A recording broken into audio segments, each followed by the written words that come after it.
चलिए आगे बढ़ते हैं, लास्ट पार्ट ऑफ अमेंडमेंट्स में चलते हैं। अभी तक आपने इसके पहले वीडियोस में देखा होगा कि सेक्शन 139 से लेके 148 के चेंजेस हम लोग देख चुके हैं। फिर सेक्शन 128 से आगे के चेंजेस हम लोग देख रहे हैं। एनएफआरए तक आप लोग देख चुके होंगे, सेक्शन 132 तक। अब आगे बढ़ते हैं सेक्शन 135, सीएसआर। हम सब जब जानते हैं सीएसआर के बारे में, ठीक है, कॉर्पोरेट सोशल रिस्पॉन्सिबिलिटी का। देखिए, अभी तक कोई पेनाल्टी नहीं थी अगर आप सीएसआर एक्सपेंडिचर नहीं करते हो। सभी कंपनीज को 2% of the average profit of past 3 years खर्च करना पड़ता है सीएसआर में। अगर वो नहीं करेंगे तो इसके लिए कोई पेनाल्टी नहीं थी। बस आप बोर्ड ऑफ डायरेक्टर्स रिपोर्ट में बता दीजिए, ठीक है, कि आपने क्यों प्रोवाइड नहीं किया। अब इंडिया के लोग इतने सीधे हैं क्या जी कि बस बता दीजिए और आपको छोड़ देंगे, मतलब खुद होकर सारी चीजें करने लग जाएंगे बिना पनिशमेंट के, बिना पेनाल्टी के। तो अब सीएसआर के अंदर भी वही पनिशमेंट लगेगी, वही पेनाल्टी लगेगी सेक्शन 134 में लगती है। BOD, board of directors report में जो पेनाल्टी लगते हैं वही पेनाल्टी लगेगी। तो अगर कोई कंपनी सीएसआर एक्सपेंडिचर नहीं करती है, if they don't do it, तो कंपनी के ऊपर फाइन होगा 50,000 से लेके 25 लाख, 50,000 से लेके 25 लाख तक का फाइन होगा, करेक्ट। और इतना ही नहीं, ऑफिसर के ऊपर फाइन होगा। ऑफिसर के ऊपर फाइन होगा 50,000 से 5 लाख। शुरुआत दोनों की एक साथ हो रही है, ऐसा बहुत कम होता है। 50,000 से 25 लाख कंपनी के ऊपर है और 50,000 से 5 लाख आपके ऑफिसर पे है। इतना ही नहीं, ऑफिसर को 3 साल तक की जेल भी हो सकती है या फिर बोथ। तो कंपनी के ऊपर हेवी पेनाल्टी लग सकती है। Company will have to face the heavy penalty up to 25 lakhs। Officers जो इंचार्ज थे, सीएसआर खर्चा जिनको करना था, 5 लाख तक उनको जुर्माना या 3 साल की सजा या दोनों भी उनको करना पड़ सकता है। आगे बढ़ते हैं, सेक्शन 136। सेक्शन 136 आप लोग जानते हैं, it is on sending of financial statements to shareholders. Sending financial statement to shareholders and others, उनके लिए है ये। सेक्शन 136 में हम जानते हैं that financial statements should be send to the shareholders minimum 21 days before annual general meeting. 21 days before इनको annual general meeting जो है, ठीक है, वहां पे इसके बारे में बताना पड़ेगा 21 days बिफोर, ठीक है। लेकिन अब ऐसा आ गया है, अब ऐसा आ चुका है, अब उन्होंने ऐसा बोला है, company can send financial statement to the shareholders. Company can send financial statement to shareholders below 21 days। 21 days के मतलब less than 21 days to shareholders. लेकिन शर्त है, आप फाइनेंशियल स्टेटमेंट सभी शेयर होल्डर्स को भेज सकते हैं, ठीक है, in less than 21 days before AGM, वो भी आप भेज सकते हो। लेकिन शर्त क्या है, मीटिंग के अंदर इट शुड बी अग्रीड। सभी लोगों ने इसके लिए अग्री, जब मीटिंग होगी तो सबने इसको अप्रूव करना चाहिए, अग्री करना चाहिए, ठीक है। अगर कंपनी के पास शेयर कैपिटल है तो majority numbers and 95% who are holding 75% और मोर होल्डिंग शेयर कैपिटल, इन लोगों ने मानना चाहिए। तो बहुत सिंपल है, बहुत ही आसान है, शॉर्ट में लिखा हुआ है हमने, ठीक है। कंपनी फाइनेंशियल स्टेटमेंट और the documents can be sent in less than 21 days, but provided that members agree. In case of company having share capital, majority in number and people having at least 95% or more in paid up share capital. जो company में paid up share, जो company में share capital नहीं है, मतलब limited by guarantee की हम लोग बात कर रहे हैं, ठीक है, members not less than 95% of the voting power. तो 95% और मोर यहां पर भी लोग मानने चाहिए। तो अगर लोग मानते हैं तो क्या चिंता की बात है। ये एक चेंज है 136 में। 136 में और एक बहुत इंटरेस्टिंग बात, ये पहले ही एमसीए ने क्लैरिफाई किया था, लेकिन अब अमेंडमेंट लाकर इसको इंक्लूड किया। पहले ही क्लैरिफाइड था, ठीक है, हमारे लेक्चर्स में पहले से इंक्लूड था, लेकिन अब सेक्शन में इसको लेके आए हैं। क्या बोला है सेक्शन 136 के हिसाब से? 136 के हिसाब से एवरी कंपनी, ठीक है, every listed company shall place separate audited financial statement for each subsidiary.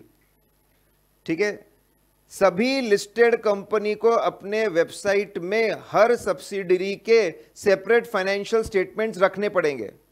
ठीक है, ओके, दैट्स फाइन, पहले भी था ऐसा। अब in case of company having foreign subsidiaries, अगर फॉरेन सब्सिडरीज है, if there are foreign subsidiaries, अगर फॉरेन सब्सिडरीज है, ठीक है, तो इस केस में and if foreign companies, foreign subsidiary is preparing consolidated financial statement, if those consolidated financial statements are placed on website, that will be absolutely fine, that only one consolidated financial statement are placed. मतलब foreign subsidiaries के आगे और भी subsidiaries होंगे, associate होंगे, joint venture, ठीक है, subsidiaries होंगे, उन सबके अपलोड करने की जरूरत नहीं है। If there is a foreign subsidiary and if they are preparing consolidated financial statement, if that one consolidated financial statement is uploaded on the website, that will be sufficient. No need to upload each and every financial statement of other sub-subsidiaries. जो foreign subsidiary के आगे sub-subsidiaries होंगी, उनको upload करने की जरूरत नहीं है. That looks absolutely fine. आगे और भी क्लैरिफाई किया, कुछ फॉरेन सब्सिडरीज ऐसी होती जिनको ऑडिट करवाने की जरूरत नहीं होती है। जैसे दुबई में there is no audit, no compulsory audit. ऐसे बहुत सारे देश हो सकते हैं जहां पे ऑडिट कराने की जरूरत नहीं है, यस, इट्स नॉट रिक्वायर्ड। तो क्या होगा, आप अनऑडिटेड फाइनेंशियल स्टेटमेंट सबमिट करिए, एब्सोल्युटली फाइन, एब्सोल्युटली फाइन, ठीक है आप। लेकिन if they are not in English में नहीं है, तो आप उसको ट्रांसलेट, इंग्लिश में ट्रांसलेट करके अपलोड करवाइए। तो साहब ऐसा इन शॉर्ट कि फॉरेन सब्सिडरीज जो है उनके लिए बातें थोड़ी सी आसान की है। फॉरेन सब्सिडरी तू कंसोलिडेटेड फाइनेंशियल स्टेटमेंट सबमिट कर दे, काफी है। पूरे ग्रुप के एक एक फाइनेंशियल स्टेटमेंट सबमिट करने की जरूरत नहीं है। फॉरेन सब्सिडरी तेरा ऑडिट नहीं हुआ तो भी चलता है, अनऑडिटेड सबमिट कर दे, ठीक है, अनऑडिटेड तू अपलोड कर दे, एब्सोल्युटली फाइन। हाँ, इंग्लिश में नहीं होगा तो ध्यान रख कि उसको तू कन्वर्ट कर ले इंडियन लैंग्वेज में। तो 136 में ये था सब। 135 में सीएसआर स्पेंडिंग की बात की, 136 में हम लोगों ने, ठीक है, पहले लेस देन 21 डेज की बात की, फिर सब्सिडरीज की बात की। 137 आप जानते हैं, sending financial statements to ROC. बहुत सिंपल है कि एजीएम खत्म होने के बाद में 30 दिनों के अंदर कंपनी के फाइनेंशियल स्टेटमेंट, स्टैंडअलोन, कंसोल और फॉरेन सब्सिडरी के फाइनेंशियल स्टेटमेंट सब कुछ हमको 30 दिन के अंदर आपको आरओसी में सबमिट करने पड़ते हैं, ठीक है, आरओसी में सबमिट करने पड़ते। ये तो पूरा है। चेंज क्या हुआ है, पहले सेक्शन 403 एप्लीकेबल था, मतलब 30 डेज के अंदर अगर आपने फाइनेंशियल स्टेटमेंट सबमिट नहीं किए तो सेक्शन 403 में आप एडिशनल फीस भर के फाइनेंशियल स्टेटमेंट सबमिट कर सकते थे बिना पेनाल्टी के। 270 दिन के बाद आपको पनिशमेंट लगना शुरू होगी, you will start getting punished under section 137। Section 403 आपको बचाता था, 30 दिन के बाद आपको और 270 दिन मिलते थे एडिशनल फीस के साथ में सबमिशन करने के लिए। तो 30 दिन, 30 प्लस 270, 300 दिन, 300 दिन तक आपको बचा के रखा जाता था पनिशमेंट से, और 300 दिन के बाद आपकी पनिशमेंट शुरू होती थी। लेकिन अब ऐसा नहीं होगा, 270 दिन का जो आपको प्रोटेक्शन था अब वो आपको मिलने वाला नहीं है। सेक्शन 403 इज नाउ, 403 जो था वो यहां से उसका रेफरेंस निकाल दिया गया है, करेक्ट। और अब आपको ये एडिशनल डेज नहीं मिलेंगे। Very interesting, submission to ROC में जो एडिशनल डेज है वो नहीं मिलेंगे। और एक जगह उन्होंने यही सेम चीज निकाली है, ये भी हम कि अगर एजीएम नहीं होती है तो एजीएम कंडक्ट करने की जो लास्ट डेट होती है वहां से 30 दिन के अंदर आप आरओसी को सबमिट कर दीजिए फाइनेंशियल स्टेटमेंट्स। वहां पर भी 403 था, ठीक है, वहां पर भी आपको 403 के 270 दिन नहीं मिलेंगे। तो बेसिकली 270 दिन का जो फायदा था वो आपको मिलने वाला नहीं है। XBRL reporting, XBRL reporting extensible business reporting language, ठीक है। Financial statements directly system absorb कर ले, सिस्टम उसको पढ़ ले, ठीक है, मैन्युअली हमको उसको टाइप ना करना पड़े सिस्टम के अंदर, इसलिए एक्सबीआरएल फॉर्मेट है, एक्सटेंसिबल बिजनेस रिपोर्टिंग लैंग्वेज, ठीक है।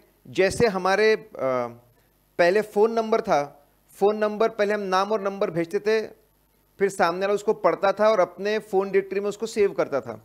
लेकिन फिर अब बिजनेस कार्ड आया या वीसीएफ कार्ड, आप भेजो, सिस्टम ही पढ़ लेता है सामने वाले का और ऑटोमेटिकली आपके फोन बुक में, एड्रेस बुक में सेव हो जाता है। फर्क क्या पड़ा? पहले आप नाम और नंबर भेजते थे, that was human readable, that was human readable, वो सिर्फ ह्यूमन रीडेबल था, that was only human readable, ठीक है। ह्यूमन बीइंग को उसको पढ़ के समझ के अपने सिस्टम में डालना पड़ता था। लेकिन आप जो वीसीएफ कार्ड भेजते हो, बिजनेस कार्ड भेजते हो, now information is machine readable.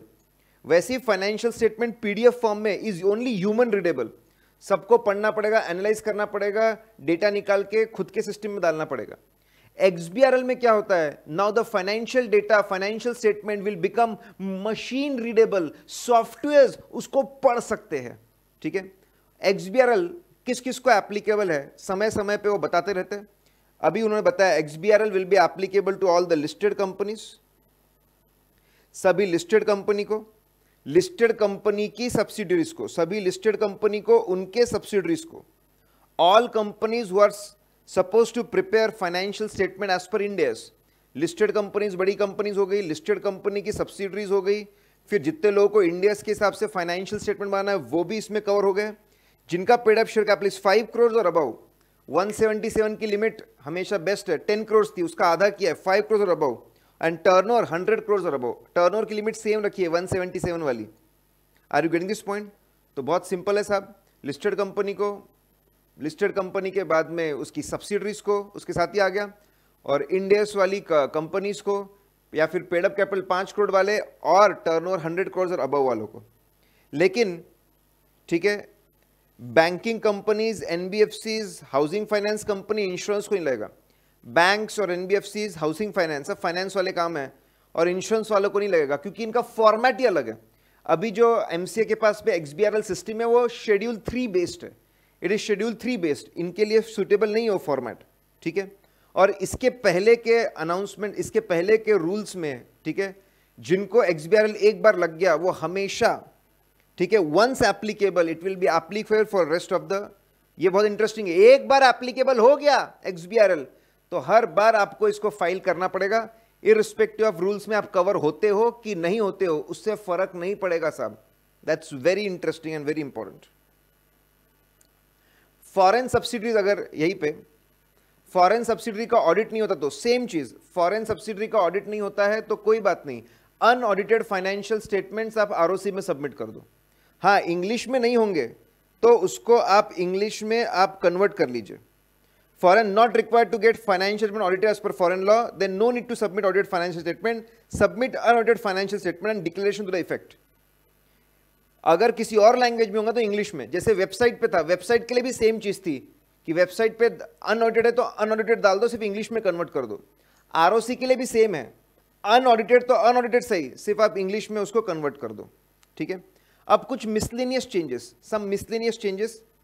Section 53 issue of shares at discount, section 53 में सिर्फ एक ही एक्सेप्शन था, स्वेट इक्विटी शेयर, अब और एक एक्सेप्शन आ गया है, you can issue shares at discount to the creditors, which is when its debt is converted into shares in pursuant to any statutory resolution plan or debt restructuring scheme in accordance with any guidelines or directions or regulations specified by RBI under RBI Act or Banking Regulation Act.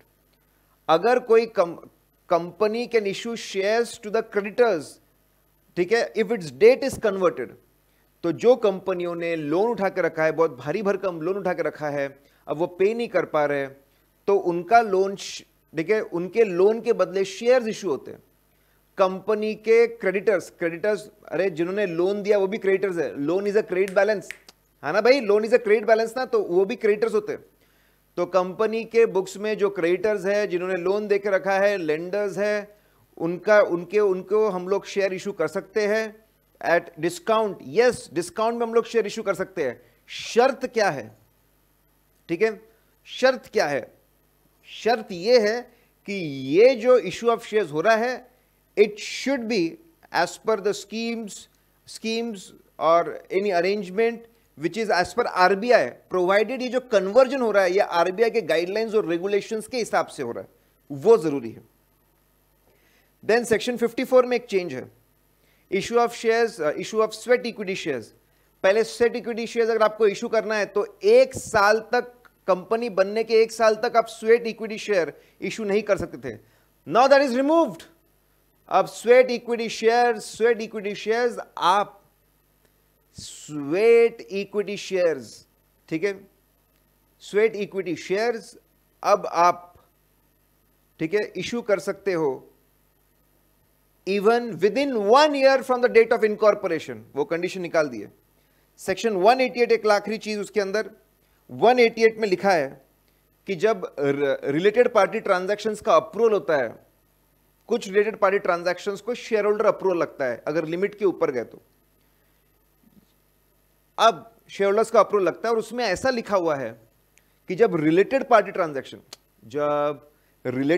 Transactions को approve किया जाता है तो related parties will not vote.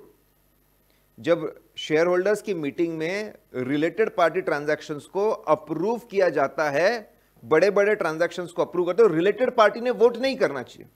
जितने भी related parties है उनको बोलना चाहिए आप मीटिंग से बाहर रहिए। मतलब जितने भी शेयर होल्डर्स रिलेटेड पार्टी के डेफिनेशन में आएंगे उन सबको बाहर करना चाहिए। लेकिन उनका कहना है, ठीक है, कि ये ऐसा बाहर बैठने वाला प्रोविजो, बाहर बैठने वाला रूल नहीं लगेगा, ठीक है। 90% या उससे ज्यादा मेंबर्स आर रिलेटेड पार्टीज। भाई 90% उससे ज्यादा सारे के सारे शेयर होल्डर रिलेटेड पार्टीज की डेफिनेशन में आ रहे हैं। सारे के सारे शेयर होल्डर 90% और मोर मेंबर रिलेटेड पार्टी की डेफिनेशन में बाहर आ रहे हैं। इन सबको बाहर करोगे, सिर्फ 10% लोगों से वोटिंग कराओगे, शोभा ही देता, तो ये बाहर बैठने वाला रूल नहीं लगेगा। या फिर 90% और मोर आर रिलेटिव्स और प्रमोटर्स की रिलेटिव्स है यार, प्रमोटर से जुड़े हुए हैं, इतने लोगों को बाहर कैसे करोगे आप? इतने लोगों को बाहर कैसे करोगे? तो आप, ये रूल आपको बाहर बैठने वाला रूल नहीं लगेगा। तो सेक्शन 188 में रिलेटेड पार्टीज, जो शेयर होल्डर्स रिलेटेड पार्टी के डेफिनेशन में आते हैं उनको बाहर रहना पड़ता है, वोटिंग नहीं करनी पड़ती है। लेकिन ये रूल नहीं लगेगा अगर 90% और मोर मेंबर्स ऐसे ही है, ठीक है। अगर ऐसे ही है तो ये रूल लगने वाला नहीं है। देखिए ये सारे के सारे अमेंडमेंट्स थे, ये सारे के सारे चेंजेस थे। आपको अगर कोई भी डाउट आता है तो auditguru.in वेबसाइट पे आप जाइए, डिस्कशन पॉइंट में मुझसे सारे डाउट्स आप क्लियर करवाइए। Clear all your doubts on discussion point, ठीक है। हमने ऑडिट से रिलेटेड जितने भी चेंजेस हो सकते थे वो सारे के सारे इसमें कवर कर लिए हैं। खासकर हमने ऑडिट को ध्यान में रख के ये अमेंडमेंट्स को डेवलप किया है।